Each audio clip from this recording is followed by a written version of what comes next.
take a look at your rank nowadays, you will see the same thing. No progression, no, I guess, regression either, just the consistent Diamond 1 or Champ 3 or wherever you are actually in the entire, I guess, spectrum of the Rocket League ranking system, which is quite a weird system sometimes, quite an annoying system, and yeah, it's pretty brutal. But once again, in this channel, I try to make things as simple and as easy to understand as possible, while also discussing the game, I guess, in a way that, again, is acceptable, because I think a lot of things are complicated, but in such a fast-paced environment, everything seems harder. But here are just a few points that I want to make in this video. Let's get right into them. There's no point in trying to train for the sake of training or train just to get better at a specific mechanic. Simply put, once again, it will not be enough to progress in the game or even get anything out of your actual time spent in training. I mean, you are just wasting time if you're practicing a single mechanic, which might involve like double flip reset. I guess if you're a freestyler or you're taking the game more lightly, go ahead and practice that stuff. But seriously, if you are struggling with progression and I guess ranking up, especially in this system such as Rocket League's, you're gonna have to focus on the most core mechanics, and that includes 50-50s. Literally just playing a friend in 1v1s or playing 1v1s is probably the most effective way of training. 1v1s will simply put just skyrocket your game. Of course, I may say this and you might ask me, how do you know this? Well, honestly, the only reason I got to champ was because I played more 1v1s, and of course I could play more 1v1s now, but truth is I don't play the game as much to justify me saying this as like a pro player. I'm saying this purely off recent experience where I played 1v1s and I improved certain aspects very fast. And I say the same to you as well. Play 1v1s, embrace the difficulty of that, the game mode itself, and again, practice basic aerials, practice basic shots, because the truth is you're very likely to mess up open nets rather than flip reset. One is a very common situation, the other is like a rare situation which you might be good at, you might not be. And of course, the common situation I'm talking about is those open nets that you just seem to just not be able to put your hand on and not be able to score them. And I guess the term consistency plays a role here, because you can't just go for it every single time. You can't just wing everything and train, as I said, for the sake of training. I mean, if you're trying to improve, take everything just kind of lightly and then move on to the next game, play another casual. You lose that one, play the next one, you win, you make nothing of it, you move on. You're gonna have to analyze replays, you're gonna have to compete a little bit more in 1v1s, you're gonna have to train effectively. So spend less time in training, but train on probably the more dull aspects of Rocket League. That in itself will be enough. At the very minimum, get you the rank you think you deserve. Because a lot of people think they deserve a high rank, but in reality it's just an inflated ego that it's pushing them up.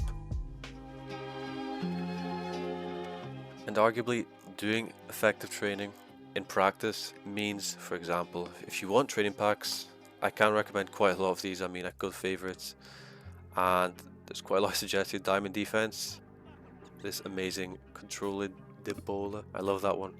Walt air dribble, not really. High aerials is actually a very good one as well. There's a lot of things you can look at. You can pause the video as well if you want to get the code or something. I could again put a link, but you can find these actually very easily. They're featured. I think something you can browse as well. Find your ideal training pack, work on it, build on it, and then develop some skills, because trust me, it's going to be worth it in the long term.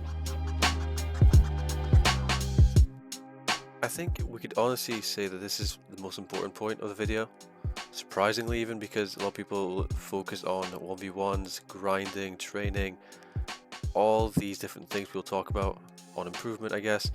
But in my opinion, understanding your biggest flaws and your biggest weaknesses will only be the most important thing you have to go over, because understanding these weaknesses will kind of allow you to see how you can improve on them and I guess add more things to your arsenal. So rather than just having these few really good strengths and these few extremely poor weaknesses, you can become a very balanced player, an all-rounder, and just don't try be that guy who says I'm good at this but bad at that. Try and put words into action and be good, I guess, at both of them. For example, saying you're good at aerials but really good at bad, I guess, on the ground will only be detrimental to you in the long term, mentally and practically. So as always, work on just the thing. For example, go week by week and look at what has been the most costly for you this week. So if your aerials have been the thing that's really costed you in matches, work on the aerials for at least 3 days. And next, work on, for example, next week, if you think your ground play is really bad or your dribbling is just terrible, work for the next 3 days in that week on your ground play, such as dribbling, and even 50-50s you can throw in as well, because ground play is quite kind of short to go over. And I'd like to call this, I guess, the 3x3 training method, or I guess 3x7, whichever. I don't really know what I'd call this. I guess focusing on something for 3 days and then moving on next week. And it's going to be a method that you can do weekly, so you can work on 2 weaknesses every single week, and I guess you could have 1 day left over as a break, depending on how much time you can put in the game. I'm just saying 3 days a week of just really good training. I'm not saying you spend 72 hours in training, but you know, maybe an hour a day for those 3 specific days will actually help you at least progress in that aspect of your game. And the better you get at skills, I guess, you know, common sense says that you'll also progress in the game itself. And that's not really something spectacular I'm saying right now. I'm just saying the basics, but it's down to you to put the basics into action. Use this as your fuel. I'm saying the basics. I'm not saying anything crazy. I want to help you, whether it's down to, I guess, motivation you're lacking, or even something you need to hear which you haven't been telling yourself in a while. Maybe it's your ego, maybe it's your playstyle, or maybe it's your 1v1s. Something is lacking and it's down to you to fix it. Getting a 1v1, I guess, buddy, or finding people through 6-mans and playing with them, that's a Discord community, can actually elevate your game as well, because you're playing people who are striving to do the same as you. They're all trying to get better. The competition is there. They're not playing like your random teammates in 3v3 comp.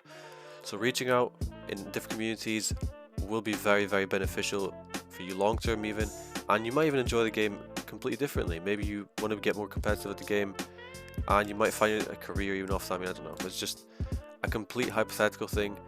But seriously, if you want to take the game more seriously, or if you're looking to have more fun, literally chasing these communities and chasing after higher ranks can once again elevate your game to a level that you never think was possible. I mean, I don't know what's possible for me. Maybe if I joined 6-mans, maybe if I joined a different community, and maybe even if I found a really good 1v1 buddy or found people online to play against, maybe then I could elevate my game even more and potentially even push towards a grand champ. All that is possible, and me myself, if it's down to me and if I'm really motivated and down for it, I should be able to make it happen. And you should not just give up that easily on your own progression. Honestly, the main takeaway I think you should be, understanding from this video, and I guess interpreting, is the idea that you shouldn't be overcomplicating things. Keep it as simple as possible, have fun, and once again, do the basics always. Even if you're an SSL, even if you're a grand champ, doing the basics is only the most important aspect of the game, and pretty much everything you'll do, whether it's a hobby or work or something like that, doing that is pretty much like a rule. And on a different note, thank you guys for 400 subscribers. It's been a really good journey so far, and honestly I'm looking forward to uploading more, hopefully providing higher quality content, and I guess hoping to build some sort of community in this platform.